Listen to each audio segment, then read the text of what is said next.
हम सभी लोग जानते हैं और साइंस भी यह प्रूव कर चुका है कि हम हमारे दिमाग का हाईएस्ट 10% ही यूज़ कर पाते हैं और इनमें से ज़्यादातर हमारा दिमाग बचपन में ही सब कुछ सीखता है और सबसे ज़्यादा एक्टिव रहता है, क्योंकि हम हर रोज़ कुछ ना कुछ नया कर रहे होते हैं, रोज़ पढ़ते हैं, नए नए खेल खेलते हैं और हमेशा एक्टिव रहते हैं।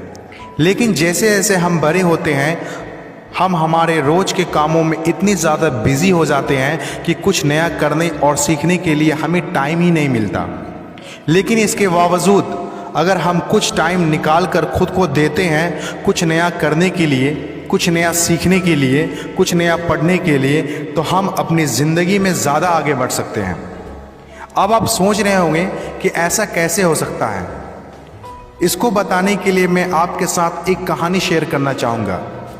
अफ्रीका में एक पेड़ काटने वाली कंपनी थी जिसमें वहाँ के लोग पेड़ काटने का काम किया करते थे, जिनमें से जॉन नाम का एक वर्कर था जो पिछले 8 सालों से पेड़ काटने का काम कर रहा था। उसी कंपनी में एक बिल नाम का एक नया वर्कर आता है और एक ही साल में बिल की सैलरी बढ़ जाती है और उसे प्रमोशन भी मिल जाता है।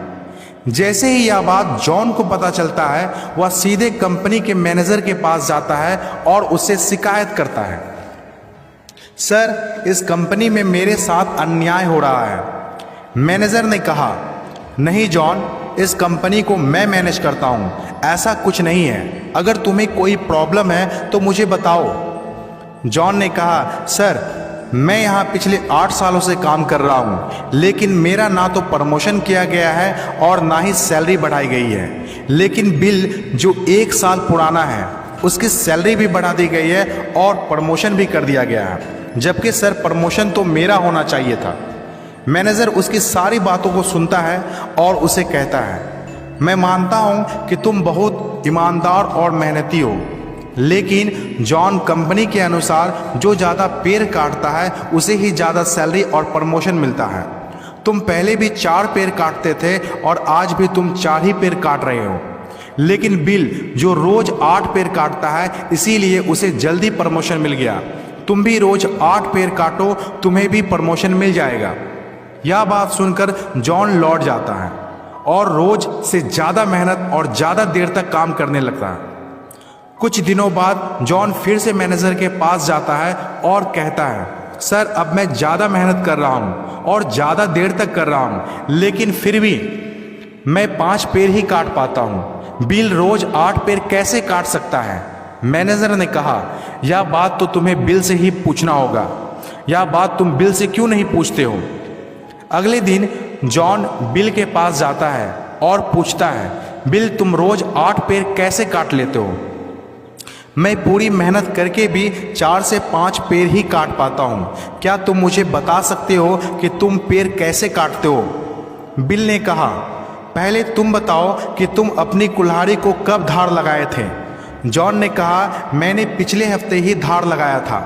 बिल ने कहा, मैं हर पेड़ काटने के बाद 5 मिनट का टाइम निकालकर अपनी कुल्हाड़ी को धार देता हूँ। जो पेड़ तुम 2 घंटे में काटते हो वो मैं 1 घंटे में काट देता हूँ।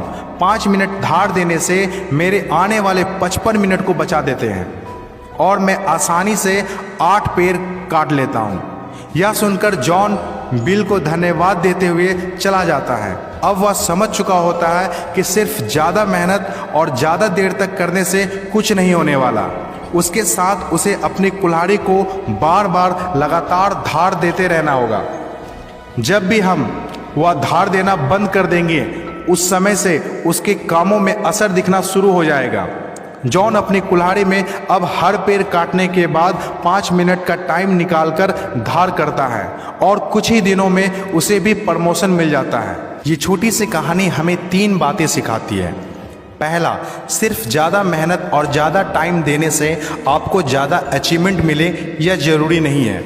दूसरा, अगर कोई इंसान सेम काम सेम टाइम में ज़्यादा अचीवमेंट कर रहा है तो हमें उनसे पूछना चाहिए और सीखना चाहिए और इम्प्लीमेंट भी करना चाहिए, जिससे हम भी अपनी ज़िंदगी में ज़्यादा अचीवमेंट कर सके।